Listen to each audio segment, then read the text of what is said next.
Hello friends, welcome to A R creation.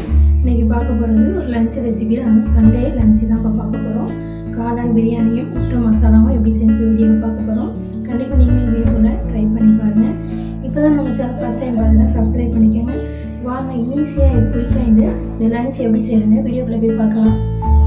காளான் பிரியாணி செய்கிறதுக்கு stove on பண்ணி ஒரு குக்கர் வச்சுருக்கேன். குக்கர் நல்லா சூடான பிறகு நெய் சேர்த்துக்கலாம், கடலை எண்ணெய் சேர்த்துக்கலாம். எண்ணெய் நல்லா காஞ்ச பிறகு இப்போ ஸ்பைசஸ்லாம் சேர்த்துக்கலாம். ஒரே ஒரு பிரிஞ்சி இலை, 2 பட்டை, 3 கிராம்பு, 2 ஏலக்காய், அன்னாசி பூ சின்னதாக பார்த்தீங்கன்னா 2 துண்டு சேர்த்துக்கலாம். சேர்த்த பிறகு 2 மீடியம் சைஸ் வெங்காயத்தை நான் பொடியாக கட் பண்ணியிருக்கேன், சேர்த்துக்குவோம்.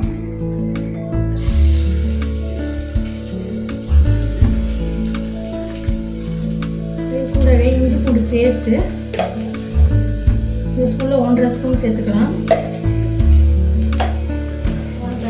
ஒரு 4 பச்சை மிளகாய் கீறியிருக்கேன். இதில் பார்த்தீங்கன்னா வெறும் பச்சை மிளகாய் தான் நம்ம காரத்துக்கு சேர்த்துக்கிறோம், அதனால் பச்சை மிளகாயை சேர்த்துக்கலாம். இது கூடவே 2 பெரிய தக்காளியை கட் பண்ணி வச்சுட்டு அதை சேர்த்துக்கலாம்.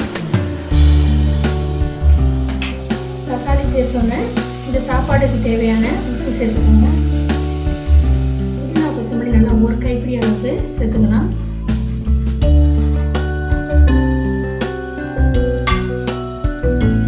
ஒரு பாக்கெட் காளான் கட் பண்ணி வச்சுருக்கேன், அதையும் சேர்த்துக்கணும்.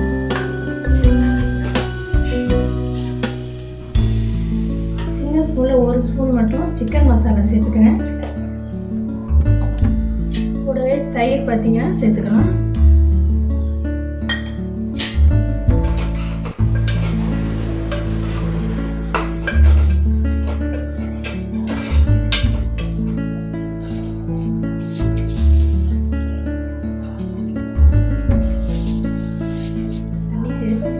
எடுத்துருக்கேன், இது சேர்த்துக்கலாம்.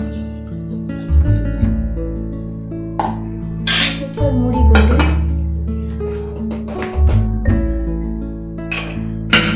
ஒரு 3 விசில் மட்டும் விட்டு இதை ஆஃப் பண்ணிடுவோம். இப்போ குக்கரில் பார்த்தீங்கன்னா விசில்லாம் போய் ப்ரெஷர் நல்லா போன பிறகு ஓப்பன் பண்ணிடுவோம்.